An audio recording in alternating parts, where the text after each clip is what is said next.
Perkenalkan, saya Ninda Salma Rahmawati dengan NIM A1A221026 akan mengerjakan tugas ujian tengah semester mata kuliah Sejarah Asia Tenggara yang diampu oleh Ibu Ani Wahyuni, yaitu saya akan menjelaskan tentang perkembangan Thailand dari masa tradisional sampai masa modern. Baiklah, yang pertama sejarah berdirinya kerajaan di Thailand. Sejarah Thailand diawali dengan beberapa kerajaan yang berkuasa di wilayah tersebut. Berikut adalah beberapa kerajaan awal yang penting. Yang pertama ada kerajaan Sukhothai dari tahun 1238 sampai 1438 Masehi. Didirikan oleh Sri Indratia, raja pertama Sukhothai, yaitu menjadi kerajaan yang kuat dan makmur di bawah kerajaan Ramkhamhaeng pada tahun 1279 dan sampai 1298.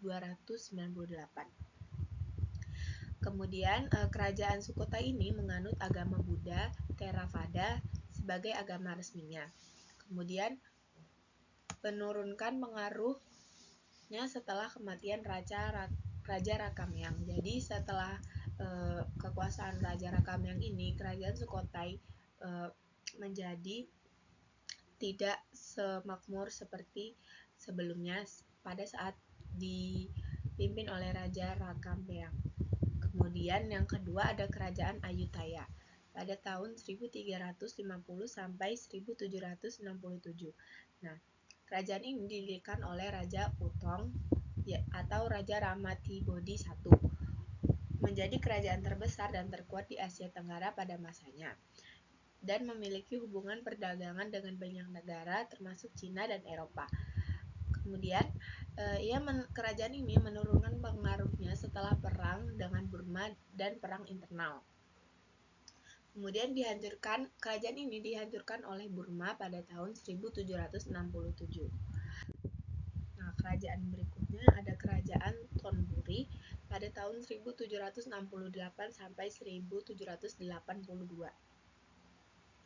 Nah, kerajaan ini didirikan oleh Raja Taksin setelah penghancur Ayutthaya dan berhasil menyatukan kembali wilayah Thailand. Kemudian, kerajaan ini berhasil menyatukan kembali wilayah Thailand dan dipindahkan ke Bangkok, pusat kerajaannya, oleh Raja Rama I pada tahun 1782. Kemudian, ada kerajaan Ratanakosin pada tahun 1782 hingga 1932 yang didirikan oleh Raja Rama I, yang raja tersebut juga berhasil memindahkan kerajaan Thonburi ke Bangkok pada tahun 1782 dan menjadi periode modernisasi Thailand. Kemudian mengalami perubahan politik dan sosial yang besar.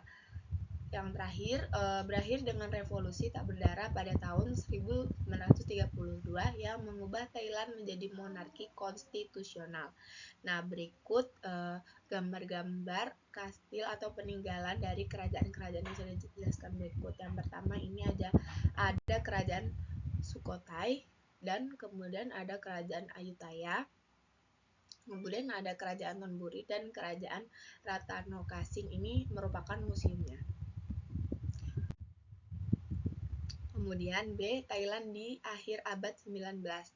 Nah, sebagian besar orang Thailand memandang negara mereka adalah negara yang telah dikorbankan karena hilangnya wilayah mereka, tetapi terselamatkan dari ancaman penjajah oleh monarki yang tercerahkan dan modernisasi. Kolonialisme internal di abad ke-19 memperluas kontrol ekonomi, politik, dan bahkan budaya terhadap daerah-daerah yang sebelumnya berada di pinggiran kerajaan. Monarki mendapat kekuatan dan keuntungan dari perubahan baik internal maupun eksternal yang terjadi berkat interaksi mereka dengan negara barat. Kemudian, dalam upaya memperkecil kesenjangan rasial dan memperkenalkan ide suatu bangsa Thailand di bawah monarki, sebutan orang laut diubah menjadi Thai Timur Laut. Orang Melayu berganti Thai Muslim, dan seterusnya. Triad bangsa, agama, dan raja adalah basis nasionalisme Thailand yang akan diartikulasikan secara lebih jelas dan konsisten pada masa putra dan penerus Chulalongkorn, yaitu Vajrawut. Nah, yang kemudian ada C, dari Siam menuju Thailand. Baik, kita pakai petunjuk aja kali ya biar fokus. Nah, alur perjalanan sejarah Thailand selama periode ini relatif berbeda dengan negeri-negeri tetangganya. Thailand lebih dibentuk oleh kekuatan internal daripada kekuatan eksternal atau asing. Bahkan, perkembangan di Siam sebelum Perang Dunia II lebih menyerupai dalam banyak hal mengantisipasi masalah-masalah yang dihadapi negara-negara Asia Tenggara lainnya setelah perang. Ketika itu, mereka menghadapi dua tantangan, yaitu pembangunan bangsa dan penurunan negara, dekolonialisasi. Walaupun dinasti Chakri tetap menduduki tahta, struktur dominasi kerajaan yang mulai diberaukan oleh Rama kelima, keempat, dan dipertahankan para penerusnya telah digantikan oleh sistem konstitusional bergaya barat. Vajrawut relatif lebih memberikan perhatian terhadap peran ekonomi orang Cina daripada kesultanan yang dihadapi oleh petani Siam. Baik, selanjutnya ada materi yang B, akhir monarki absolut menuju monarki konstitusional. Nah, pada tahun 1932, kudeta tak berdarah mengubah pemerintahan Thailand dari monarki absolut menjadi monarki konstitusional. Raja Pajadipo atau Rama ke-7 awalnya menerima perubahan ini, tetapi kemudian menyerahkan jabatannya kepada raja keponakannya yang berusia 10 tahun. Semua kantor pemerintah, sekolah, dan bank tutup, dan beberapa daerah akan mengadakan parade, kembang api, dan perayaan-perayaan lainnya. Berikut sejarah perubahan Thailand menjadi negara monarki konstitusional tahun 1932 yang dirayakan setiap 10 Desember.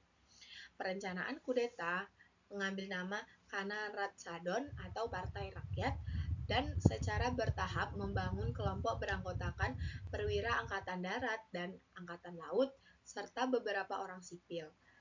Raja mau bekerja sama dan tidak lama kemudian Pajadipo kembali ke Bangkok dan setuju untuk bertahta di bawah rezim konstitusional. Baik, untuk materi yang selanjutnya ada sejarah Thailand pada masa modernisasi atau masa sekarang. Sejarah Thailand masa modernisasi, Vibun Songgram adalah seorang ultranasional yang bercita-cita besar dan berdisiplin. Dengan mempunyai latar belakang pendidikan Eropa, berusaha membentuk negara Thai sebagai sebuah negara nasional modern yang maju. Vibun melancarkan suatu program dengan bertujuan untuk menjadikan semangat kebangsaan Siam. Kesadaran hanya dapat tercapai melalui sosial budaya yang berdasarkan konsep nasionalisme. Gagasan untuk melakukan reformasi atas birokrasi di Thailand memang sudah muncul sejak pemerintahan Raja Chulalongkorn atau Rama V, yaitu pada tahun 1868 sampai 1910.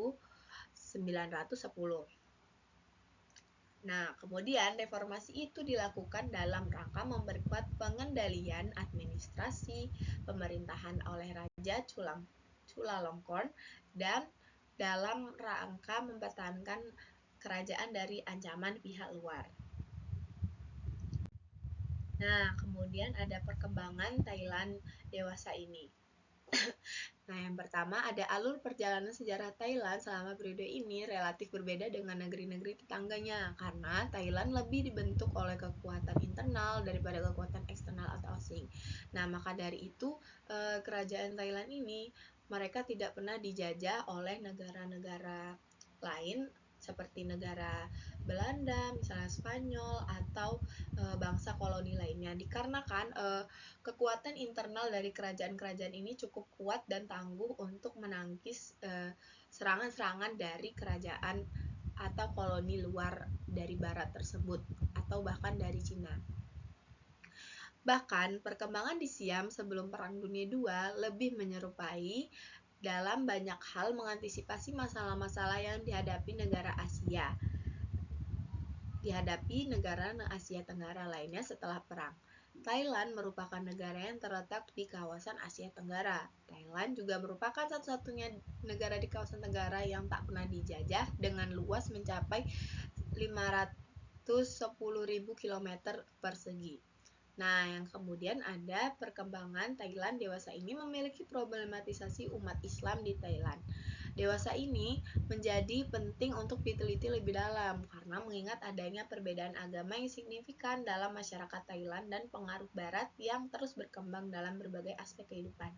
Barisan Nasional Pembebasan Patani, Barisan Revolusi Nasional, dan Patani United Liberation Organization. Nah, kemudian ada pemberontakan untuk pemisahan ini dilaksanakan karena Muslim Patani merasa bumi mereka dijajah, identitas mereka diasimilasi, dan hasil bumi mereka dikuasai oleh kerajaan Thailand. Upaya rekonsiliasi telah dilakukan pemerintah Thailand dalam 12 tahun dengan terbentuknya Komisi Rekonsiliasi Nasional yang mengantarkan dan memediasi perdamaian dan dengan kebijakan pendekatan undang-undang darurat. Nah, bisa disimpulkan bahwa umat-umat Muslim di Patani atau di Thailand sekitar itu atau masyarakat Melayu Muslim itu merasa terdiskriminasi sehingga mereka ingin memisahkan diri dari Thailand. Nah, yang terakhir ada nasionalisme Thailand. Nasionalisme Thailand merupakan sebuah ideologi yang menekankan persatuan dan identitas nasional rakyat Thailand. Fasenya dibagi menjadi 3, yakni yang pertama pada 1910 sampai 1932 yang sudah dijelaskan saya tadi, yaitu dipelopori oleh para intelektual dan elit politik menentang sistem raja absolut dan menginginkan demokrasi. Kemudian yang terakhir ada revolusi Siam pada 1932 yang mengakhiri pemerintahan absolut dan mendirikan monarki konstitusional yang ditandai oleh raja yang masih berumur 10 tahun diangkat menjadi raja dan dirayakan oleh masyarakat Thailand pada 10 Desember. Kemudian ada fase kedua pada 1932 sampai 1973. Fokus pada pembangunan ekonomi dan identitas nasional. Kemudian munculnya rezim militer dan nasionalisme yang bersifat otoriter dan perkembangan ekonomi sosial yang sangat pesat. Kemudian ada fase ketiga, yaitu fase 1973 hingga sekarang, yaitu demokratisasi dan liberalisasi politik. Kemudian ada tantangan globalisasi dan pengaruh budaya asing dan pencarian keseimbangan antara modernitas dan tradisi. Nah, bisa dikatakan yang tentang globalisasi dan pengaruh budaya asing ini tidak lazim lagi bagi setiap negara, khususnya di negara-negara Asia Tenggara, bahkan Indonesia sendiri. Misalnya dalam globalisasi ini banyak anak-anak muda atau penerus bangsa yang dalam proses yang mereka sangat terpengaruh oleh budaya-budaya luar tanpa memfilter mana hal yang baik dan yang buruk, sehingga dapat memecahkan kode etik dan persatuan dari bangsa ini. Kemudian ada pencarian keseimbangan antara modernitas dan tradisi. Nah, ini bisa disebut oleh krisis identitas ya teman-teman.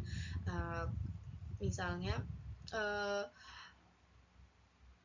ada seorang rakyat di sini lebih mengagumi kebudayaan-kebudayaan dari luar, misalnya kebudayaan dari barat, kebudayaan dari Korea atau Jepang yang banyak diminati oleh anak muda. Nah, mereka lebih mengenal budaya-budaya dari negara tersebut dibandingkan budaya-budaya negaranya sendiri. Baiklah, sekian pemaparan materi dari saya, semoga dapat dipahami. Saya akhiri, wassalamualaikum warahmatullahi wabarakatuh.